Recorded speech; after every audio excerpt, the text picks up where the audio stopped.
سورہ فلق۔ سورہ فلق کا تعارف، مقام نزول۔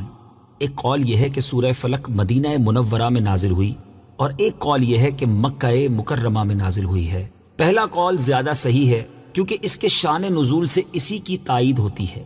آیات، کلمات اور حروف کی تعداد، اس صورت میں ایک رکوع، 5 آیتیں، 23 کلمات اور 74 حروف ہیں۔ فلق نام رکھنے کی وجہ، فلق کے کئی معنی ہیں اور یہاں اس سے مراد صبح ہے، اور چونکہ اس سورت کی پہلی آیت میں یہ لفظ موجود ہے اس مناسبت سے اسے سورہ فلق کہتے ہیں۔ سورہ فلق اور سورہ والناس کے فضائل، احادیث میں سورہ فلق اور سورہ والناس کے بہت فضائل بیان کیے گئے ہیں۔ ان میں سے 3 فضائل سماعت فرمائیے۔ نمبر 1، حضرت عقبہ بن عامر رضی اللہ تعالی عنہ سے روایت ہے، مسلم شریف کی حدیث ہے، نبی کریم صلی اللہ تعالی علیہ وآلہ وسلم نے ارشاد فرمایا، کیا تم نے نہیں دیکھا کہ آج رات مجھ پر ایسی آیتیں نازل ہوئی ہیں جن کی مثل نہیں دیکھی گئی؟ وہ آیتیں قل اعوذ برب الفلق سورت کے آخر تک اور قل اعوذ برب الناس سورت کے آخر تک ہیں۔ نمبر 2، حضرت ابو سعید خدری رضی اللہ تعالی عنہ فرماتے ہیں، ترمذی شریف کی حدیث ہے، حضور پر نور صلی اللہ تعالی علیہ وآلہ وسلم جنات سے اور انسانوں کی نظر سے پناہ مانگا کرتے تھے، یہاں تک کہ سورہ فلق اور سورہ والناس نازل ہوئی، پھر آپ نے ان سورتوں کو پڑھنا شروع کر دیا اور ان کے علاوہ دیگر وظائف کو چھوڑ دیا۔ نمبر 3، حضرت عابس جوہنی رضی اللہ تعالیٰ عنہ سے روایت ہے، حضور اقدس صلی اللہ تعالی علیہ وآلہ وسلم نے ارشاد فرمایا، میں تمہیں وہ کلمات نہ بتاؤں جو شریر جنات اور نظر بد سے اللہ تعالیٰ کی پناہ طلب کرنے میں سب سے افضل ہیں؟ انہوں نے عرض کی، یا رسول اللہ صلی اللہ تعالی علیہ وسلم کیوں نہیں، آپ ضرور بتائیے۔ ارشاد فرمایا، وہ کلمات یہ دونوں صورتیں ہیں، نمبر 1 قل اعوذ برب الفلق، نمبر 2 قل اعوذ برب الناس۔ سورہ فلق اور سورۃ الناس کا شان نزول، یہ سورت اور سورۃ الناس جو اس کے بعد ہے اس وقت نازل ہوئی جبکہ لبید بن عاصم یہودی اور اس کی بیٹیوں نے حضور پر نور صلی اللہ تعالی علیہ وآلہ وسلم پر جادو کیا اور حضور اکرم صلی اللہ تعالی علیہ وسلم کے جسم مبارک اور ظاہری اعضاء پر اس کا اثر ہوا، البتہ دل، عقل اور اعتقاد پر کچھ اثر نہ ہوا۔ چند دنوں بعد حضرت جبریل علیہ السلام آئے اور انہوں نے عرض کی، ایک یہودی نے آپ صلی اللہ تعالی علیہ وآلہ وسلم پر جادو کیا ہے اور جادو کا جو کچھ سامان ہے وہ فلاں کنویں میں ایک پتھر کے نیچے دبایا ہوا ہے۔ رسول کریم صلی اللہ تعالی علیہ وآلہ وسلم نے حضرت علی المرتضیٰ کرم اللہ تعالی وجہہ الکریم کو بھیجا اور انہوں نے کنویں کا پانی نکالنے کے بعد پتھر اٹھایا تو اس کے نیچے سے کھجور کے درخت کے نرم حصے سے بنی ہوئی تھیلی برآمد ہوئی جس میں حضور اقدس صلی اللہ تعالی علیہ وسلم کے وہ منہ مبارک جو کنگھی سے برآمد ہوئے تھے اور نبی کریم صلی اللہ تعالی علیہ وآلہ وسلم کی کنگھی کے چند دندانے اور ایک ڈورا یا کمان کا چلہ جس میں 11 گرہیں لگی تھی اور ایک موم کا پتلا تھا جس میں 11 سوئیاں چبھی ہوئی تھیں، یہ سب سامان پتھر کے نیچے سے نکالا اور حضور پر نور صلی اللہ تعالی علیہ وآلہ وسلم کی خدمت میں حاضر کیا گیا۔ اللہ تعالیٰ نے یہ دونوں صورتیں نازل فرمائیں۔ ان دونوں صورتوں میں 11 آیتیں ہیں، 5 سورہ فلق میں اور 6 سورہ ناس میں۔ ہر ایک آیت کے پڑھنے کے ساتھ ایک ایک گرہ کھلتی جاتی تھی، یہاں تک کہ سب گرہیں کھل گئیں اور حضور پر نور صلی اللہ تعالی علیہ وسلم بالکل تندرست ہو گئے۔ تعویذات اور عملیات سے متعلق ایک شرعی مسئلہ، یہاں ایک مسئلہ ذہن نشین رکھیں کہ وہ تعویذ اور عملیات جن میں کفر یا شرک کا کوئی کلمہ نہ ہو جائز ہیں، خاص کر وہ عمل جو آیات قرآنیہ سے کیے جائیں یا احادیث میں وارد ہوئے ہوں۔ حدیث شریف میں ہے کہ حضرت اسماء بنت عمیس رضی اللہ تعالی عنہا نے عرض کی، یا رسول اللہ صلی اللہ تعالی علیہ وآلہ وسلم، جعفر کے بچوں کو جلد جلد نظر ہوتی ہے، کیا مجھے اجازت ہے کہ ان کے لیے عمل کروں؟ حضور پر نور صلی اللہ تعالی علیہ وسلم نے اجازت دی۔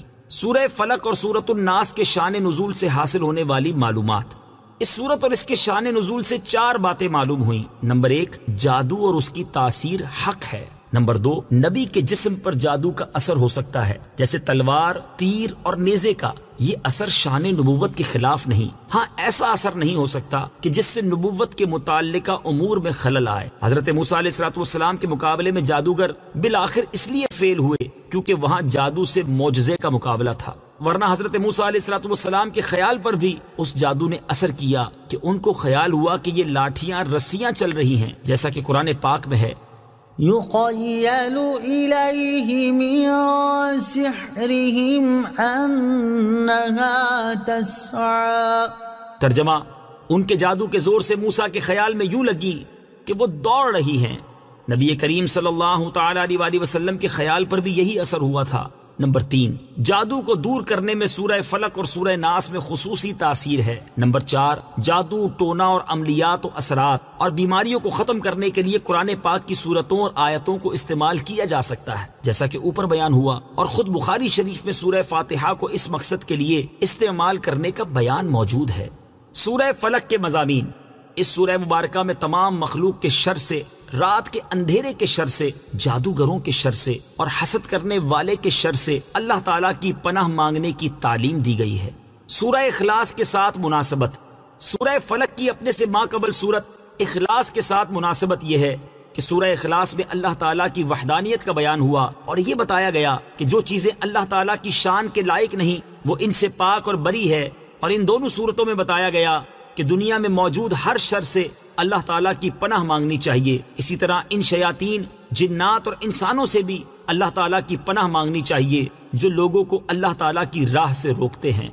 بسم اللہ الرحمن الرحیم۔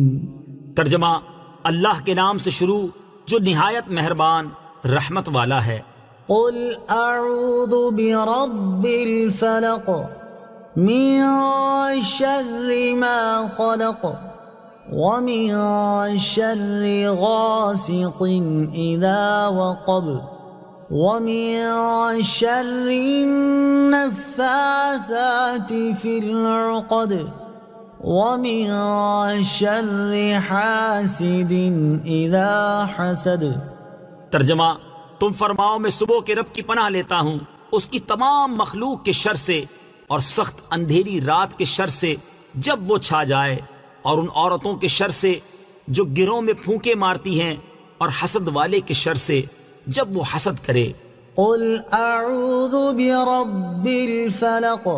تم فرماؤ میں صبح کے رب کی پناہ لیتا ہوں۔ تفسیر صراط الجنان میں ہے، پناہ مانگنے میں اللہ تعالیٰ کا اس وصف صبح کے رب کے ساتھ ذکر اس لیے ہے کہ اللہ تعالیٰ صبح پیدا کر کے رات کی تاریکی دور فرماتا ہے تو وہ اس پر بھی قادر ہے کہ پناہ چاہنے والے سے وہ حالات دور فرما دے جن سے اسے خوف ہو۔ نیز جس طرح تاریک رات میں آدمی صبح طلوع ہونے کا انتظار کرتا ہے، اسی طرح خوف زدہ آدمی امن اور راحت کا منتظر رہتا ہے۔ اس کے علاوہ صبح مجبور و لاچار لوگوں کی دعاؤں کا اور ان کے قبول ہونے کا وقت ہے، تو اس آیت سے مراد یہ ہوئی کہ جس وقت کرب اور غم والوں کو آسانیاں دی جاتی ہیں اور دعائیں قبول کی جاتی ہیں، میں اس وقت کو پیدا کرنے والے کی پناہ چاہتا ہوں۔ ایک قول یہ بھی ہے کہ فلق جہنم میں ایک وادی ہے۔ من شر ما خلق۔ اس کی تمام مخلوق کے شر سے۔ تفسیر صراط الجنان میں ہے، اس آیت میں ہر مخلوق کے شر سے پناہ مانگی گئی ہے، خواہ جاندار ہو یا بے جان، مکلف ہو یا غیر مکلف۔ اور بعض مفسرین نے فرمایا ہے کہ یہاں مخلوق سے مراد خاص ابلیس ہے جس سے بدتر مخلوق میں کوئی نہیں۔ ومن شر غاسق اذا وقب۔ اور سخت اندھیری رات کے شر سے جب وہ چھا جائے۔ تفسیر صراط الجنان میں ہے، ام المومنین حضرت عائشہ رضی اللہ تعالی عنہا سے مروی ہے کہ رسول کریم صلی اللہ تعالی علیہ وآلہ وسلم نے چاند کی طرف نظر کر کے ان سے فرمایا، اے عائشہ رضی اللہ تعالی عنہا، اس کے شر سے اللہ تعالی کی پناہ، یہ جب ڈوب جائے تو اندھیرا ہو جاتا ہے۔ اس سے مراد مہینے کی آخری راتیں ہیں جب چاند چھپ جاتا ہے، تو جادو کے وہ عمل جو بیمار کرنے کے لیے ہیں اسی وقت میں کیے جاتے ہیں۔ وَمِن شَرِّ النَّفَّاثَاتِ فِي الْعُقَدِ۔ اور ان عورتوں کے شر سے جو گروہ میں پھونکے مارتی ہیں۔ تفسیر صراط الجنان میں ہے، یعنی جادوگر عورتوں کے شر سے پناہ مانگتا ہوں جو ڈوروں میں گرا لگا لگا کر ان میں جادو کے منتر پڑھ پڑھ کر پھونکتی ہیں، جیسا کہ لبید کی لڑکیوں نے نبی کریم صلی اللہ تعالی علیہ وسلم پر جادو کرنے کے لیے کیا تھا۔ تعویذات سے متعلق ایک اہم شرعی مسئلہ۔ یاد رہے کہ ناجائز کاموں کے لیے تعویذ گنڈے ناجائز و حرام ہیں، جبکہ جائز مقصد کے لیے گنڈے بنانا اور ان پر گرا لگانا، قرآن مجید کی آیات یا اللہ تعالیٰ کے اسماء پڑھ کر دم کرنا جائز ہیں۔ جبور صحابہ کرام اور تابعین رضی اللہ تعالی عنہم اسی پر ہیں، اور نبی کریم صلی اللہ تعالی علیہ وسلم کے عمل مبارک اور ارشاد سے بھی یہ چیز ثابت ہے۔ چنانچہ حضرت عائشہ صدیقہ رضی اللہ تعالی عنہا سے روایت ہے، مسلم شریف کی حدیث ہے، آپ فرماتی ہیں کہ جب حضور پرنور صلی اللہ تعالی علیہ وسلم کے اہل میں سے کوئی بیمار ہوتا تو حضور اقدس صلی اللہ تعالی علیہ وسلم معوذات یعنی سورہ فلق اور سورہ ناس پڑھ کر اس پر دم فرماتے۔ اور حضرت عبید بن رفاعہ رضی اللہ تعالیٰ عنہ سے روایت ہے کہ حضرت اسماء بنت عمیس رضی اللہ تعالی عنہا نے رسول کریم صلی اللہ تعالی علیہ وسلم سے عرض کی، یا رسول اللہ صلی اللہ تعالی علیہ وسلم، حضرت جعفر رضی اللہ تعالیٰ عنہ کے بیٹوں کو بہت جلد نظر لگ جاتی ہے، کیا میں کچھ پڑھ کے ان پر دم کر دیا کروں؟ ارشاد فرمایا، ہاں، کیونکہ اگر کوئی چیز تقدیر سے سبقت لے جا سکتی تو نظر ضرور اس سے سبقت لے جاتی۔ وَمِن شَرِّ حَاسِدٍ إِذَا حَسَدَ، اور حسد والے کے شر سے جب وہ حسد کرے۔ تفسیر صراط الجنان میں ہے، حسد والا وہ ہے جو دوسرے کی نعمت چھن جانے کی تمنا کرے۔ یہاں حاسد سے بطور خاص یہودی مراد ہیں جو نبی کریم صلی اللہ تعالی علیہ وآلہ وسلم سے حسد کرتے تھے۔ یہ خاص لبید بن عاصم یہودی ہے، اور عمومی طور پر ہر حاسد سے پناہ کے لیے یہ آیت مبارکہ کافی ہے۔ حسد بدترین صفت ہے، اور یہی سب سے پہلا گناہ ہے جو آسمان میں ابلیس سے سرزد ہوا اور زمین میں قابیل سے۔ حسد کے مقابلے میں رشک ہوتا ہے، اور وہ یہ ہے جس میں اپنے لیے بھی اسی نعمت کی تمنا ہوتی ہے جو دوسرے کے پاس ہے، لیکن دوسرے سے چھن جانے کی تمنا اس میں نہیں ہوتی۔ اس صورت مبارکہ سے معلوم ہوا کہ جادو اور حسد بدترین جرائم ہیں کہ عام شروں کے بعد ان کا ذکر خصوصیت سے فرمایا گیا۔ صدق اللہ العظیم۔